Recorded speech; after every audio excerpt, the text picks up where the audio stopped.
सो चंद्रिका, सबसे पहले तो आपसे ये जानना चाहेंगे, क्या लगता है आपकी जर्नी आपके लिए सेटिस्फैक्ट्री थी या नहीं थी? सबसे पहले जय श्री महाकाल।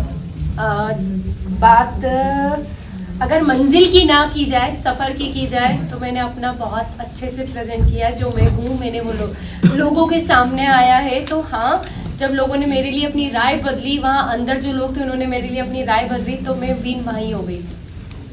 मुझे और कुछ नहीं चाहिए था, मुझे ट्रॉफी से प्यार नहीं था, बट ये था कि हाँ, जितना चल रहा है अच्छा चल रहा है। आपके हस्बैंड ने मेकर्स को ब्लेम किया है कि अनफेयर डिसीजन है ये। हाँ। तो आपको लगता है इससे पहले जितने इविक्शन हुए हैं, आपको नहीं लगता कि वो भी काबिल थे? नीरज भैया टॉप 1 पे। यस, तो सबसे पहले उनको एलिमिनेट फॉलो किया। पायल चौथी में। जो खेलने वाले थे, जो प्रेजेंट अच्छे से करने वाले थे, सबको मतलब जो एक स्ट्रॉन्ग बंदे थे नीरज भैया के लिए, तो मैं सीरियसली शॉक्ड हूँ। वो मैं उनको देखती थी तो मुझे लगता था कि भाई टॉप 1 में या टॉप 2 में तो जाना ही जाना है।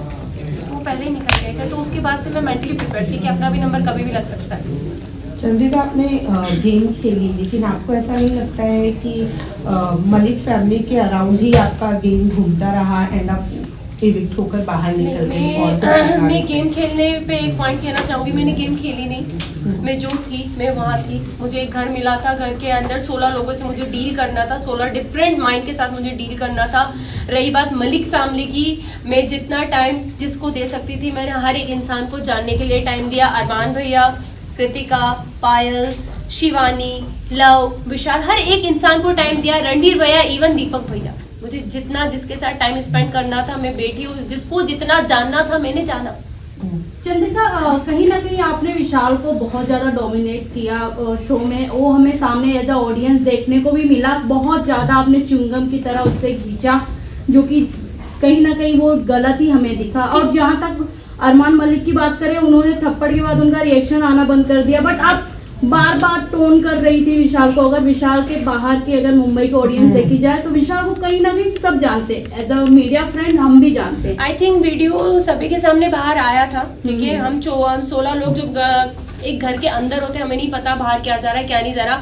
हर वक्त हम किसी इंसान के साथ नहीं बैठे होते कि किसके साथ क्या है क्या नहीं है, ठीक है। मेरे विशाल पे कैरेक्टर पे कोई उंगली उठाई नहीं। जब विशाल का एक वीडियो पायल ने कहा कि भैया इसने इसके लिए ये शब्द बोले, और लव जो 24 घंटे उसके साथ रहता है, उसने उसको प्रूव किया कि हाँ भाई इसने बोला, तब मेरा रिएक्शन बाहर आया। सेकंड, जब कृतिका ने अपने छोटे कपड़े जितने थे वो वापस कर दिए कि भाई मैं नहीं पहन सकती, तब मुझे लगा कि यार क्यों किसी के लिए अपना आपको चेंज किया इस लड़की ने। वो खुल के जी भी नहीं पा रही, कपड़े भी नहीं पहन रही। हाँ, ये गलत लगा। तीसरी बात, जब उनके मम्मी पापा आए और वो रोए, तो मुझे कहीं ना कहीं लगा कि यार गलत हुआ है। ऐसा फील हुआ कि यार शायद कुछ गलत डिसीजन तो नहीं था। मेरे इसके बारे में राय तो गलत नहीं थी, क्योंकि एक मैं भी मैरिड वुमन हूँ। कोई मुझ पे भी ऐसे उठाएगा, क्वेश्चन उठाएगा, तो मेरे पति को बुरा लगेगा। तो मुझे उस वक्त बुरा लगा, मैंने विशाल का साइड लेना बंद कर दिया। बट जब उसके मम्मी पापा ने बोला, सारी चीजें हुई, हाँ मुझे हर्ट हुआ। मैंने उससे हाथ जोड़ के माफी भी मांगी। मैं किसी से वहां घमासान दुश्मनी मोल लेने नहीं जा रही थी। मैं किसी को कैरेक्टर को कभी जज नहीं करती। मैं वो लड़की हूँ कि लोगों ने अभी तक मुझे जज करा है, तो मैं कभी किसी को जज नहीं करती। बट उस घर में जो हमको हाँ या ना में आंसर पूछा जाता, यस या नो, बीच का कोई सीन ही नहीं था। तो हाँ, ना तो ना। बट जब मैं बाहर निकली हूँ और विशाल के कुछ वीडियोस मुझे दिखे हैं, और आई थिंक आप लोगों को भी दिखे होंगे, सबने अपनी अपनी राय दी थी, और मैं अपनी राय देती हूँ, विशाल ने गलत किया। वेल, आप बोल रहे हो कि विशाल ने गलत किया, agree to you. But the thing is कि आपने शिवानी को जाकर कहा था, आपने शिवानी को बोलने की भी कोशिश की, आप उसके साथ सेफ कैसे फील कर सकती हो? आप सेफ फील वर्ड नहीं यूज किया मैंने। सेफ भी बोला, सेफ बोला था। मुझे एक ही सवाल है, बाहर आकर आपको अरमान मलिक के बारे में भी बहुत सारी चीजें पता चली होगी, नहीं चली। मैंने अभी तक लगता है कि अरमान मलिक सेफ है वहां पर लड़कियों के लिए? एक सेकंड में आपसे बात कंप्लीट कर देना चाहती हूँ। आपका क्वेश्चन, मैंने कभी शिवानी को विशाल के साथ उठना बैठना के लिए मना नहीं करा। मैंने अपनी एक राय रखी, क्योंकि जब वो सीन हुआ था उसके 2 दिन के बाद मैं उस जगह से हट चुकी थी। शिवानी बहुत अच्छे से, शिवानी हमसे कहा था दीदी आप हमारे साथ क्यों नहीं बैठते, तो मैंने 2 दिन के बाद शिवानी को ये जवाब दिया, शिवानी सिर्फ आपसे एक चीज पूछेंगे कि आप एक गांव की लड़की हो, आप एक मतलब बहुत बड़ा मैटर था, हर चीज थी, एक किसी का सामने आया था, तो हमने बस उससे इतनी बात पूछी थी कि शिवानी आप वहां बैठ के कैसे हंस सकती हो, आप उस इंसान को गलत क्यों नहीं बोल रही हो, मुझे बस एक चीज बताओ।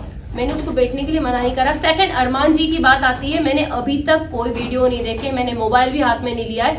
जब उनकी सारी मैं धीरे देखूंगी जो चीज हुई है, अगर वो गलत होंगे तो मैं उन्हें गलत जरूर बोलूंगी। चंद्रिका, Last आपने question.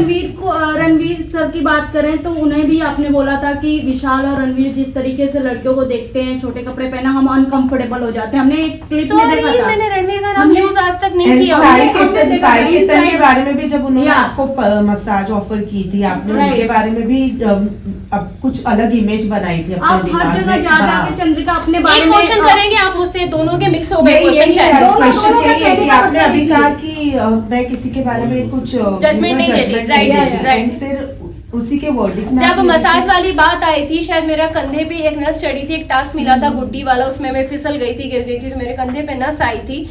और शायद सना सुल्तान ने उस वक्त मेरे हाथ की मसाज करी थी। सारी चीजें मैं बाहर घूम रही थी क्योंकि मैं दर्द बहुत ज्यादा हो रहा था, मैं किसी को बता नहीं पा रही थी। तब साई ने मुझे कहा चंद्रिका मैं तुम्हारे कंधे की मसाज कर देता हूँ। उसको मैंने हमेशा एक भाई की नजर से देखा है, ज्यादा बात में करती हुई उससे नहीं दिखी हुई होंगी, क्योंकि हाँ जरूरी नहीं है कि साथ बैठोगे तो ही इज्जत है, दूर से भी इज्जत थी, सलाम था, हर चीज थी। बट मेरे को पता था कि मेरा इंसान बाहर बैठा है, मेरे ऑलरेडी लोग मुझे हर चीज के लिए जज कर देते हैं। शायद वो उस दिन मेरे कंधे की मालिश करता तो लोग मेरे पति को कहते देख भाई तेरी पत्नी गुल खिला रही है अंदर, देख वो एक, क्योंकि मैं उन चीजों से निकली थी, हर एक वर्ड के लिए मुझे जज किया जाता था, तो मुझे पता था कि मुझे बाहर कैसे जज किया जाएगा। इसलिए मैंने कहा था कि भाई मेरा बाहर आदमी बैठा है, शायद उसको वो चीज गलत लग जाएगी, लोग गलत समझ लेंगे, क्योंकि अभी भी सेम विशाल के साथ वही हुआ है, बोला कुछ बाहर कुछ आया, सेम मेरा भी यही था कि मैं करूंगी कुछ जाएगा कुछ और। बस thank you so much. Thank you.